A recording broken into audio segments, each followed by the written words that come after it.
Monowara Islam is a housewife. ঠিক আছে, তো মনোয়ারা ইসলামের নিচে আন্ডারলাইন করা আছে।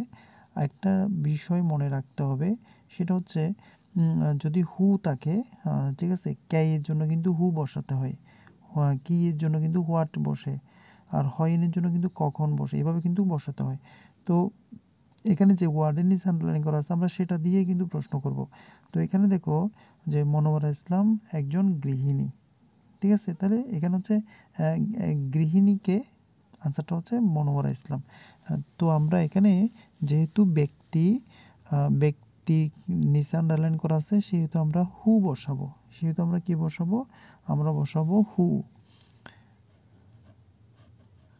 আমরা বসাবো who is a housewife, SOUSE, housewife, WYFE, housewife শেষে কিন্তু প্রশ্নবোধক চিহ্নটা দিতে হবে। তাহলে হু ইজ এ হাউসওয়াইফ, ঠিক আছে, একজন গৃহিণীকে, মনোয়ারা ইসলাম হচ্ছে একজন গৃহিণী। তো এখানে এই যে মনোয়ারা ইসলাম ব্যক্তির নামের নিচে যদি আন্ডারলাইন করা থাকে, তাহলে সেক্ষেত্রে তুমি যে WS ওয়ার্ডটা নিয়ে আসবা সেটা হচ্ছে কি হু। এরপরে তোমার ভার্ব বসাতে হবে, শেষে তোমার বাকি অংশটা তুমি বসাই দিবা। এবং অবশ্যই প্রশ্নবোধক বাক্যের বেলায় অবশ্যই তোমাকে কী করতে হবে? প্রশ্নবোধক চিহ্নটা অবশ্যই তোমাকে দিতে হবে। পরবর্তীতে খেয়াল করা, এখানে আছে তোমার হচ্ছে শি এনজয়স সুইং, ঠিক আছে। এখানে সুইং শব্দের অর্থ হচ্ছে সেলাই করা। সে সেলাই করা উপভোগ করে, ঠিক আছে, সে সেলাই করতে উপভোগ করে।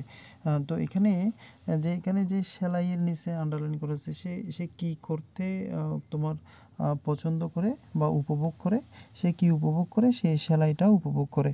তো এখানে কি উপভোগ করে কি দ্বারা প্রশ্ন করা হচ্ছে, সেজন্য কিন্তু হোয়াট আসবে, ঠিক আছে। তো আমরা প্রথমে কিন্তু WS কোয়েশ্চেন করার সময় আমরা WS ওয়ার্ডটা লিখে নিব, হোয়াট, ঠিক আছে, হোয়াটটা আমরা বসিয়ে দিলাম।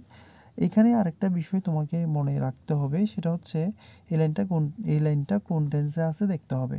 লাইনটাতে কোনো অক্সিলারি ভার্ব নাই।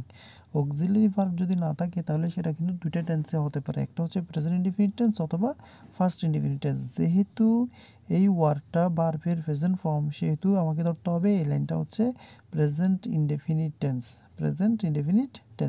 তাহলে প্রেজেন্ট ইনডেফিনিট টেন্সকে যখন তুমি প্রশ্নবোধক বাক্যে নিয়ে আসবে, তখন সেই ক্ষেত্রে তোমাকে ডু অথবা ডাস ব্যবহার করতে হবে। আর হোয়াটের জন্য কিন্তু সবসময় তোমাকে আনতে হবে ডাস।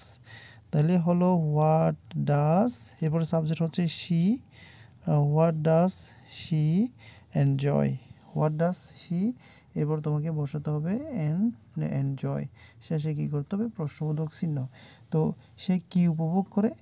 সে সেলাই উপভোগ করে। আশা করছি যে এখানে যে আমরা ব্যাখ্যাগুলো করেছি, ব্যাখ্যাগুলো অবশ্যই তুমি বুঝতে পেরেছো। যদি না বুঝে থাকো তাহলে আবার রিপিট করে অবশ্যই দেখো, আশা করি তুমি বুঝতে পারবে।